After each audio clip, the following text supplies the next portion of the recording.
त्या काळामध्ये आम्ही मोर्चा काढायला गेलो तर मी एकदा मोर्चा काढत होता मला भोकरदनला आणि मला पुंडलिकरावनं सांगितलं की रावसाहेब हँडबिल छापून आण. मी प्रेसवाल्याकडे गेलो होतो. लोखंडे होते आपले इथे प्रेसवाले पत्र होते काय भोकरदन वार्ता त्यांना 80 रुपये हजार. एवढे पैसे तर कोणालाच नाही. आणि कार्यकर्ते वर्गणी करायचे छापायला. कोणी रुपये दे, कोणी 2 रुपये दे, कोणी 4 आणे बी देत होते. त्याला म्हणलं 80 रुपये हजार. म्हणलं केवढं घेतो मी एवढं. मला अर्ध छापला तर पण 40,000 रुपये. 40,000 रुपयाचं अर्ध छापलंच मोर्चा काढला. एक विचार करा की ज्या टायमाला भविष्यामध्ये मी कधीच खासदार होणार नाही असं पुंडलिकरावनं पाहिलं. मी कधीच आमदार होणार नाही, माझी असो का आजी असो होणार नाही आणि स्वप्नामध्ये पाहिलं. मला बाळासाहेब पवारने 10 बारे टाकून गाडीत नेले मुंबईला आणि रंगनाथ पाटलाच्या विरुद्ध मला इथं माणूस पाहिजे, तू तरुण पोरे आहे, मी तुला मदत करतो, तू काँग्रेसमध्ये ये, मी तुला सारा सपोर्ट करतो असा आग्रह अनेक बाळासाहेब पवारांनी घातला. पण आम्ही निष्ठा नाही बदलली. पद तर मिळत होतं, पदासाठी निष्ठा नाही बदलली. जिथं तेच राहिलो. पुंडलिकराव सुद्धा जिथं तेच होते. त्यांनाही बरेच ऑफर आले बाबूराव काळे मार्फत त्या टायमाला. पण त्या टायमाला विचाराची बांधिलकी होती. राष्ट्रीय स्वयंसेवक संघातून पुंडलिकराव आलेले असल्यामुळं त्यांनी आपला विचार कधीच मोडला नाही. मला आठवतं मी पुंडलिकराव एकदा दिल्लीला गेलो. त्या काळातल्या माणसाची आठवण करणं एक अवघडच केलं. रेल्वेनं जायचो आम्ही, विमानानं नव्हतं जायचो. जाणं रेल्वेनं, येणं रेल्वेनं, हाताने स्वयंपाक, सामान नव्हतं, AC नव्हता खासदाराच्या घरात तेव्हा. तरी पण खासदार मजेत होते. लोकसभा बरखास्त झाली तेव्हा मी त्यांच्यासोबत होतो. विदर्भातले लक्ष्मणराव वगैरे रामराव अशी मोठाली माणसं त्यांच्यासोबत होती. लोकसभा बरखास्त झाल्याच्या नंतर आम्ही रेल्वेला परत आलो. पण त्यांना खंत नाही वाटली की आता लोकसभा गेली, मी आता खासदार नाही, आता माझं कसं होणार आहे अशी चिंता मी कधी केली. आणि शेवटची गोष्ट सांगतो पुंडलिकरावबद्दलची की जेव्हा 89ला विधानसभेच्या निवडणुका लागल्या लोकसभेच्या, तेव्हा भाजपनं मला सांगितलं की उमेदवार शोध कोणतरी. कोणी तयार होईना. पुंडलिकराव नको म्हणले आता प्रमोद महाजन, उमेदवार शोधा. आणि शिवसेना आली होती, जागा भाजपला सुटली होती. पण नानासाहेब देशमुख रांदीचे, मी त्यांच्याकडे येऊन त्यांना सांगितलं नानासाहेब मला पक्षाला उमेदवार शोधायला सांगितलं. पण मी बी काय इतकी बरोबर करत पक्ष म्हणा तू बरा लोकसभेला 89ला. म्हणलं मला आमदार व्हायचं, मला लोकसभेत नाही जायचं. नानासाहेबाच्या घरी गेलो. नानासाहेब हाव म्हणले, पण म्हणले विलासरावला विचारून येतो. त्यावेळेस विलासरावला विचारणं म्हणजे विलासराव काय हा म्हणणार ते का आपल्या माणसं बाहेर जाऊ द्यायला. नानासाहेब जेच गेले झालेच नाही परत. पण ज्ञानेश्वर बांधारे धरला मी. रेल्वेवर काय सांगायला मुंबईला जायला, मी गाडीत बसून तो अशी उतरला पतच नाही लागला. भाजपतून उभं राहणं म्हणजे येईल त्याची गॅरंटी नव्हती. आणि मग प्रमोद महाजनला म्हणलं माणसं काही तयार होत नाही. कोणी म्हणलं तू उमेदवार आमचा. मी म्हणलं मी उभं राहत नाही. ते म्हणले कोणी उभं राहत तो फोटोने बघू. पुंडलिकरावला उभं राहू, त्यात निवडून तेच येते. माझ्यापेक्षा जास्त मतं पुंडलिकरावच घेते, त्यांची इमेज आहे. आम्ही तर नवीन पोर आहे. शेवटी पुढे पुंडलिकराव. मोटरसायकलवर मी पिंपळगावच्या शेतात गेलो. पुंडलिकराव आंब्याखाली झोपेल होते. त्या पुंडलिकरावला उठवलं. अरे म्हणजे आला कसा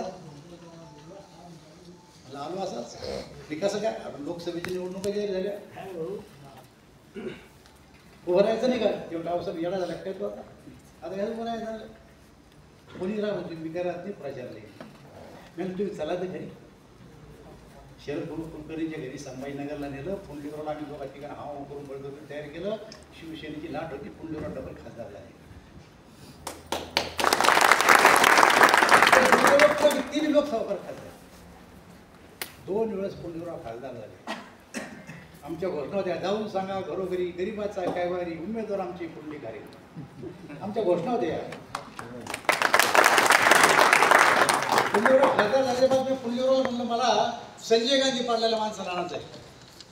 त्या टायमाला संजय गांधी म्हणजे मोठा माणूस होता, इंदिरा गांधीचा मुलगा. तेव्हा तो पागल आहे का संजय गांधी माणूस येईल कसा म्हणतो, मला दिल्लीला घेऊन चला. मी दिल्लीला गेलो त्यांच्या संजय, आणि ज्यांना संजय गांधीला पाडलं त्याच्या बंगल्यावर गेलो आणि त्याला सांगितलं तुम्हाला आमच्या मतदारसंघात यावं लागतो. भलते लोक वाट पाहू राहिले कोण येतो.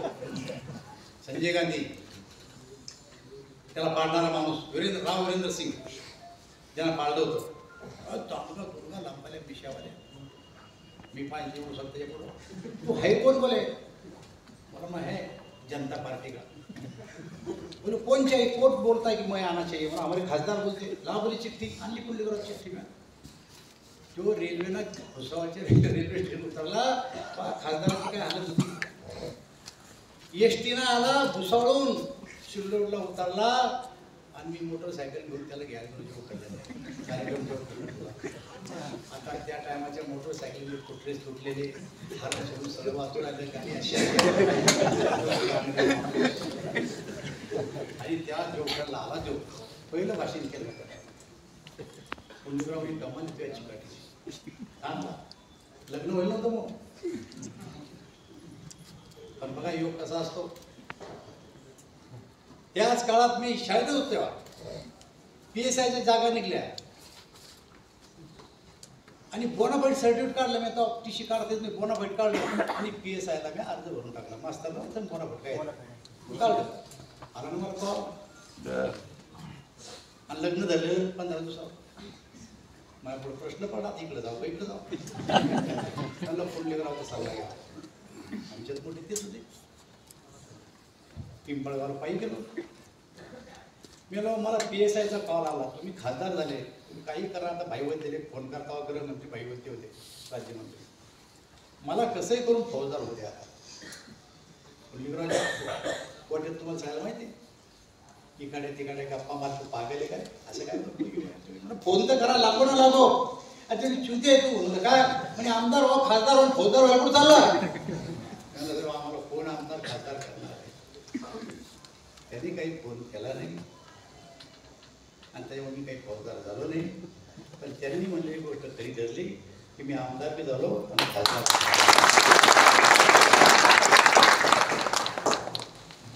असतात बदलत असतात. मी आज माझी खासदार जरी असलो तर पक्षाचा नेता आहे.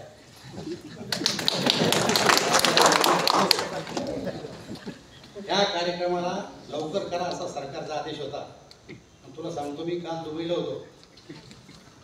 मला परवापासून फोन येतोय याचं दुबईला बोललो मी तुला दुबईहून. मी रात्री 3 वाजता दुबईहून मुंबईला उतरलो. संतोषला म्हणलं तू करून घे कार्यक्रम. देऊ नाही तुम्ही पाहिले तुम्ही त्यांच्या सोबत राहिले. मला 2 कार्यक्रम निघले. एक राजूचा सप्ताहाचं उद्घाटन 11ला हे 11ला म्हणजे त्यानंतर तू तिकडे जाईल मी इकडे जाऊ. वाटी करून घ्यावं लागतील ना.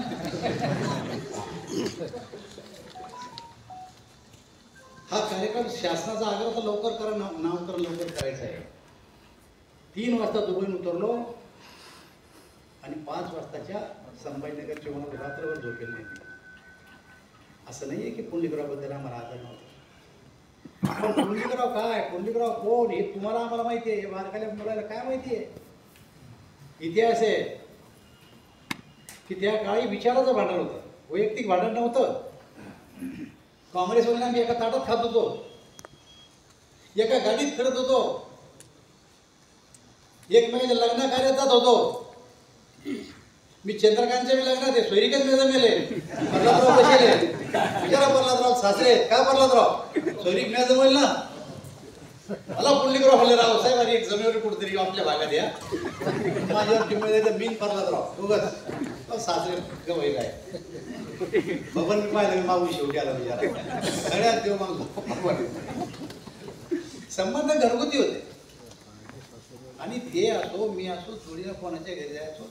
राजकारणामध्ये इतका द्वेष नव्हता, बोलचाल बंद राहत नव्हती. मी चंद्रकांतच्या लग्नाला होतो, मी भवनच्या लग्नाला होतो, मी सुधाकरच्या लग्नाला होतो. चंद्रकांत नसेल आमच्या पड्यात लग्नाला सोडून त्या गोष्टी पण मी सगळ्या लग्न होतो.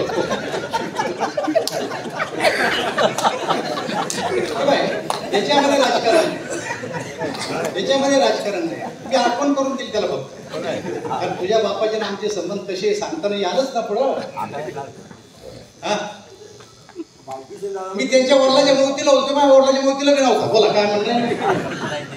हे काही राजकारण नाही. माझ्या आईच्या मोतीला बी नव्हतं. वडील होते ना आमचे, भाऊ होते. आमचं तर असं भाऊ सुधाकर रावसाहेब दानवे गेला तर ते घरचे म्हणते भाऊ नाही आले. भाऊ गेला अरे ताई राहिली याची, ताई आली म्हणजे अशी ताई बी नाही आली अजून. कसं नाही करावं बापाने कसा खेळ धरून भाऊ. बाप बाप बाप आहे. आम्ही त्याला मानतो. पुंडलिकराव न मानणारा वर्ग इथं कोणी आहे का? आज ते नाही आहेत.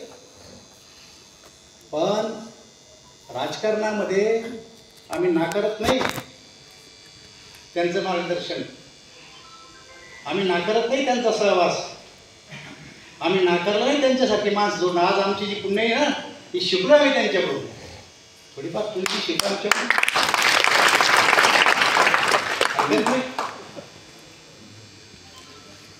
बापाला म्हणजे पोरांजवळ घरगुती संबंध,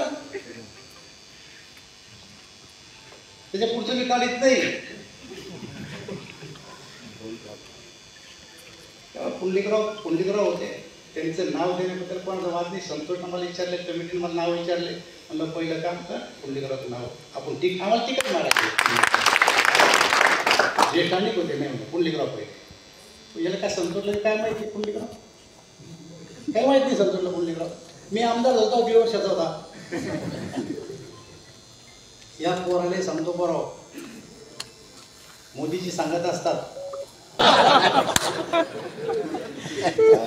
सही बात है तुझे आता नहीं क्या करेंगे. तर एक वेळा तू बी बोला ना मुझे. बोला ना साहेब. माझं सगळ्या विरोधकाला असं म्हणणे बरीचशी आली मोठी माणसं खबर हा कार्यक्रम लहान करण्याचा उद्देश काही नव्हता.